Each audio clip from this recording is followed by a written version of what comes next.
Right, on the other side of this game, how about this, Matthew?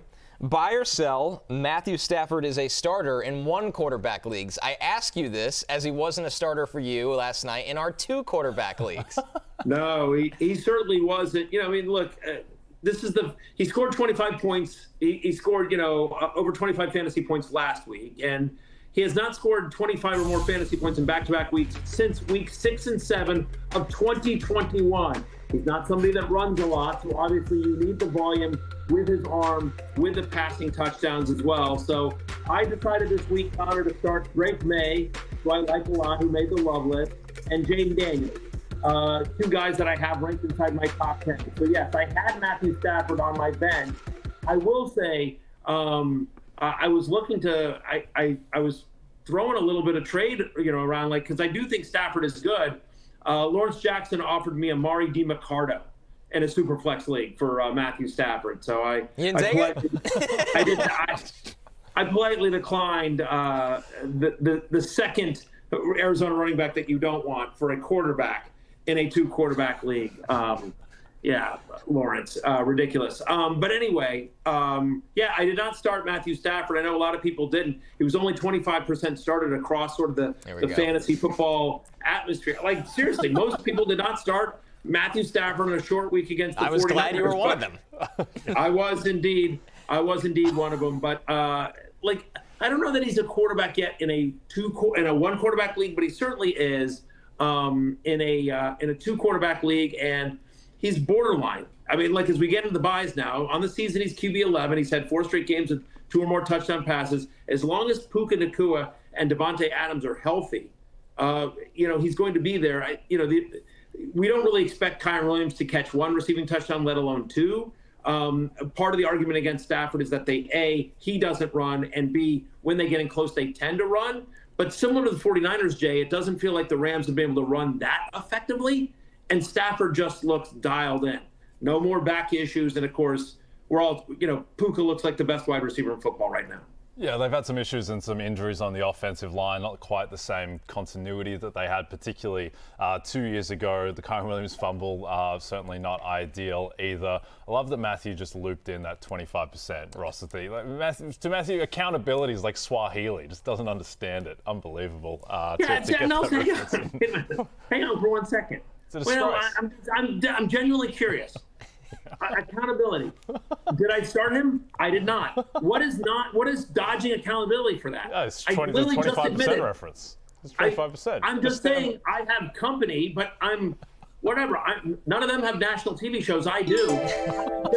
I'm merely saying I ranked this. I'm owning it. I ranked Jaden Daniels and Drake May over Matthew Stafford this week. We will find out at the end of the week if that was the correct ranking. But it is what it is. That's all right. I got that call wrong clearly, or at least I probably should have started him. I did not. That's okay.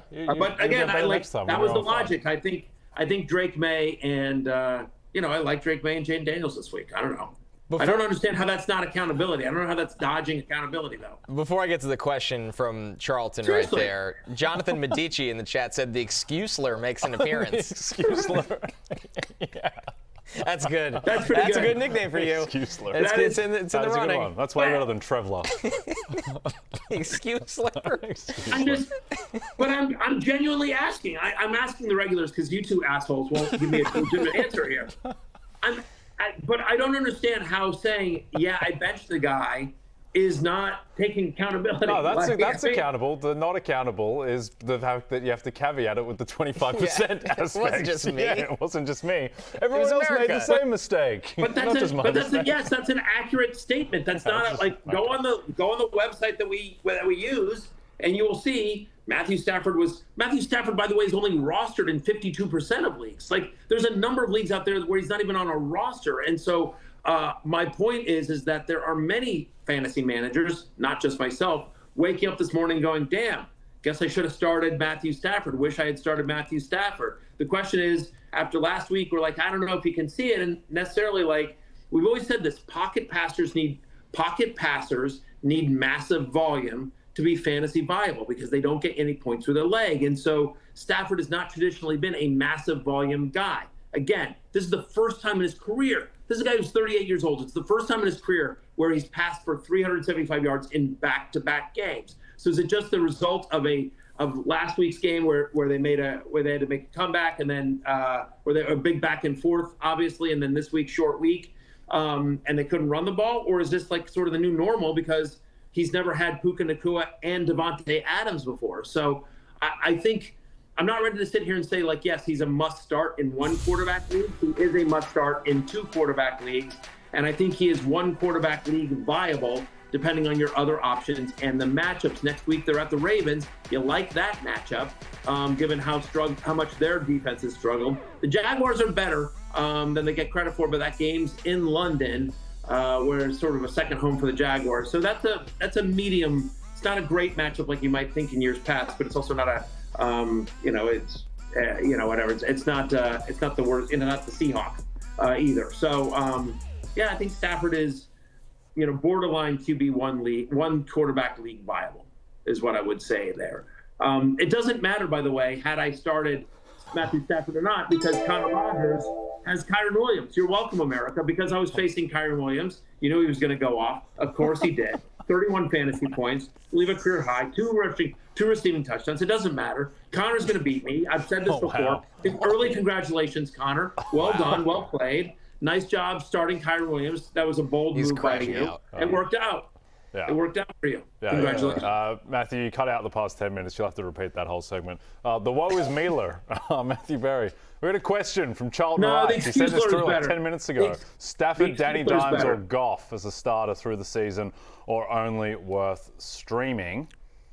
I think that's tight, because I think those are all in the same tier. They're all right there. Yeah. I think Goff, because the lines are just rolling week in and week out. Yeah. I think Goff has the highest floor. Right. Yeah. Rest of the season, I default to floor. I think ceiling-wise, it actually, strangely, might be Danny Dimes because of the rushing upside and the fact that he's going to get some rushing touchdowns. So I think you can't really go wrong there. I might go Jones because of the rushing aspect. I think I would go Goff for the floor, and I'd rather. But I think you're right in the sense that if I had all three quarterbacks, probably try to trade one, and I wouldn't care who I traded. If somebody in your league preferred Daniel Jones or Stafford to Goff, I would trade whoever somebody was interested in, because I think they're all sort of right there. They're all probably like 9, 10, 11, 10, 11, 12, sort of in that range for the rest of the season. They're all just sort of right there. And if I had all three, I would probably just play the matchups week in, week out, but would try to trade one of them and wouldn't care which one I traded. I would just trade the one that I got the most value for.